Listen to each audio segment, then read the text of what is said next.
Hello everybody, welcome back. I'm MrRedClaw. Welcome back to Small World of Tanks. So in this episode I am going to be looking at what are their name? I'm going to be looking at Stratman's replay on the Ruinberg map in the AMX M451, the tier 9 French, well, one of the tier 9 French heavy tanks, of course.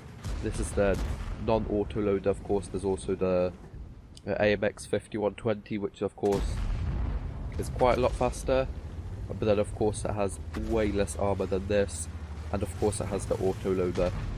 So right into the action over here with an Object 7.5A right in front of Stratman over here, and of course that tank is probably one of the best side scrapers in the game, because it just has loads of armor and it is really hard to actually be able to penetrate, as you're going to be able to see over here.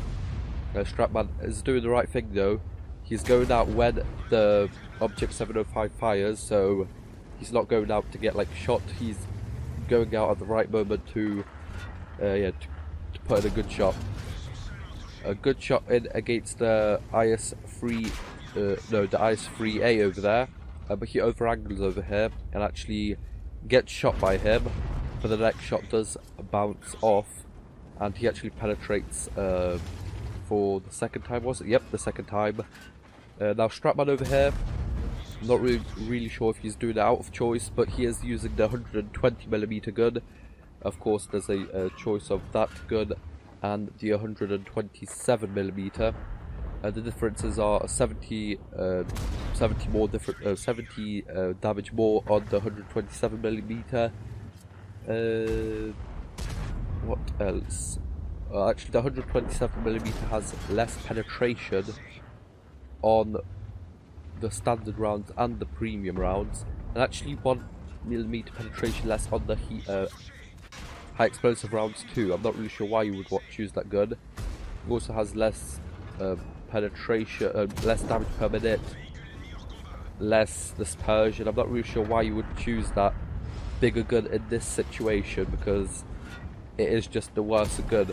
But as you can see over here, good shot into the Object 705 over there. Actually, Stratman sets him on fire, but I'm pretty sure he had some kind of the automatic fire extinguisher, because it does only do 200 damage. Actually, that is quite a lot more than what that would do. He must have been using the manual one, but bounces a shot from the VK-16801P, the Aurora Breaker, from the back. Tries to put in a shot into the Object 705A, but it bounces. That one doesn't know, goes right into the side. Good shot in over there. I was talking about how this tank is a lot slower than the Object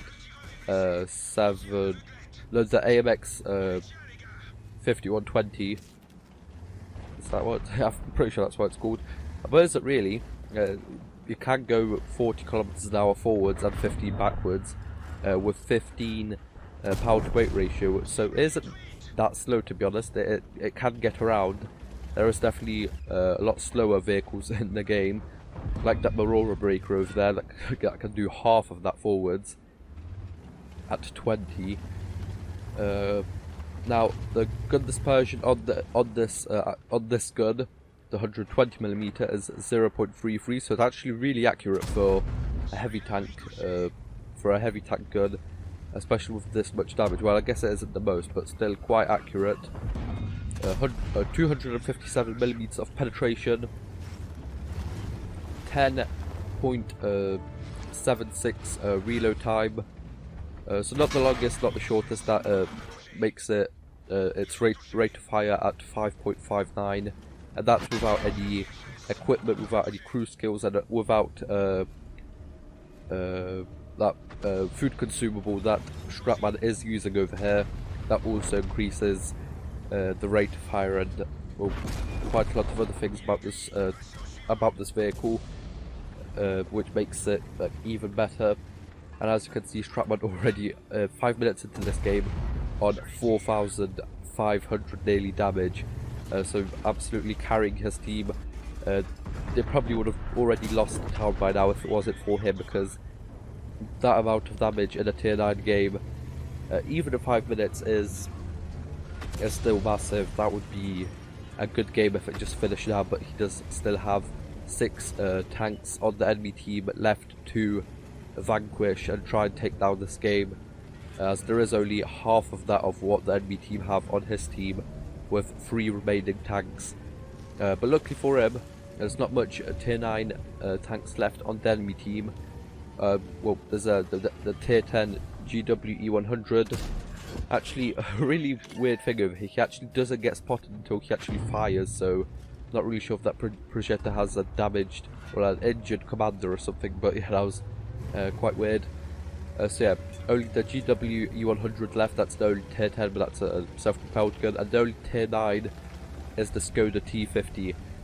So I'm pretty sure he actually was quite low, so that's good for Strapman over here, because it's going to make it a lot easier to take that dangerous Czechoslovakian autoloader. It's going to make it a lot easier to take him down.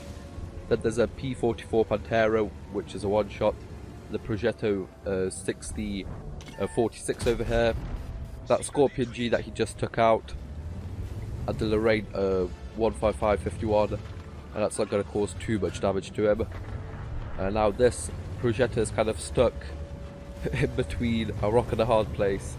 That rock being the AMX M451, and that hard place, I guess you could call it, the T54 Mod 1. They kind of box them together.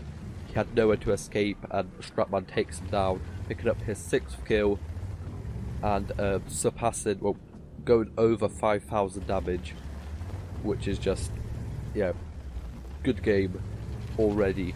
Now Strapman tells the M54 Mod 1 to go kill the artillery, but I'm pretty sure that is not the most kind of best plan, because I think they should stick together, because if that, or even if that M44 gets a snapshot of him, he could kill the T54.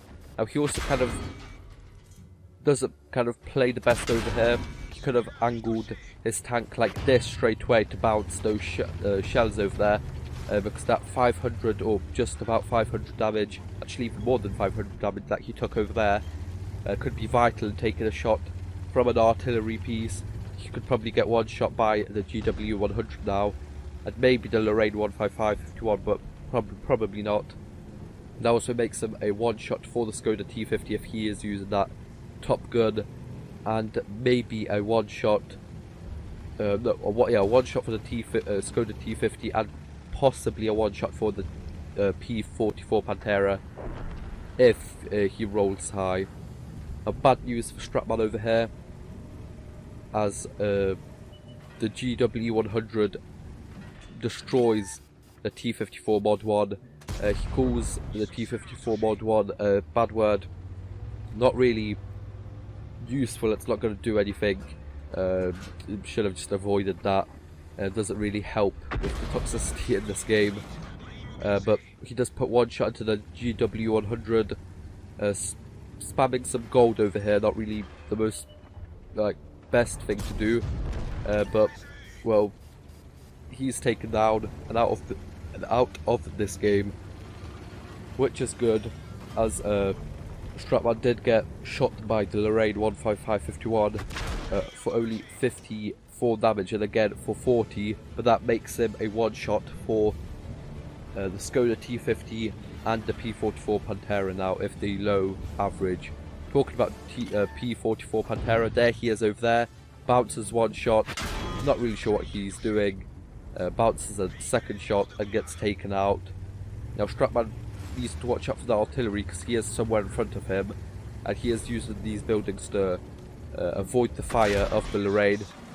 He's actually right in front of him, actually got him through the opening of that building, and does 176 damage, so I'm not really sure how he does that much to the front and only 30 to the back, as the armor on this is 180 at the front of the hull, 60 at the side and 40 at the rear, so basically fully focused on the front, and the turret is 380/40, so again fully focused at the front. If you get the side or the rear of this tank, just load HE, especially if you get the rear. you're going to be setting fires, you're going to be destroying armor racks, and you're going to take this vehicle out really quickly. Maybe not too quickly, but it does have 1,900 damage hit points, which isn't the most at this tier, but it definitely isn't the least. Like, there's quite a couple tanks that do have quite a lot lower hit points than this. 15 degrees of gun elevation and 8 degrees of gun depression. Quite decent for a heavy tank. This heavy tank is quite tall though, so it might make it a bit harder to kind of shoot down on smaller tanks if they are in front of you. 380 meters of view range. Again, not the best, but definitely not the worst. The Soviet tanks definitely have a lot lower, what do you call it, view range. Something like 370, I'm pretty sure, or like, yeah, even 370 is, those 10 meters really do make a difference. As you can see over here, Stratman does have his view range maxed out past 445 meters. I'm not really sure how much he has, but he definitely is using that food consumable, maybe coated optics too, which is definitely something you should use on a heavy tank at this tier. You really want to spot for yourself sometimes, especially in these endgame situations. And yeah, maybe he also has recon and situation awareness just to boost that even more, which, yeah, is something you should do in these top tier heavy tanks. So he's going past over here, and he sees the Skoda T50 over there. He actually gets spotted by it, and as you can see, I'm pretty sure he has either disconnected, or he just left, or I don't know, maybe he rage quit, maybe the game crashed. But he still should watch out, because that Lorraine could end his life quite quickly. He's done 30 damage to him before, and he definitely could do that again, so he does should better watch out, as he's spots the Lorraine over there, but he must be using not coated optics, vert stabs, as he slams in a shot into the Lorraine, takes out the Skoda T50, 10 kills, 7,500 damage. Absolutely great game in their AMX M451. And as you can see over here, an ace tanker, Pascucci's medal, Pool's medal, a steel wall, high caliber top gun. Absolutely amazing game. As I said, 7,500 damage, 1,861 base experience, and he did actually only lose just under 4,000 credits, which isn't the most, but definitely, like, for these medals he should have really like made some, but World of Tanks isn't really the best. It doesn't really make the most sense at these kind of high tier games. 33 shots, 31 hit, 23 penetrated, giving him that 7,500 damage, and enough to carry his team to victory. But for now, I hope you guys enjoyed. Like, share, subscribe, and I'll see you guys next time. Bye bye.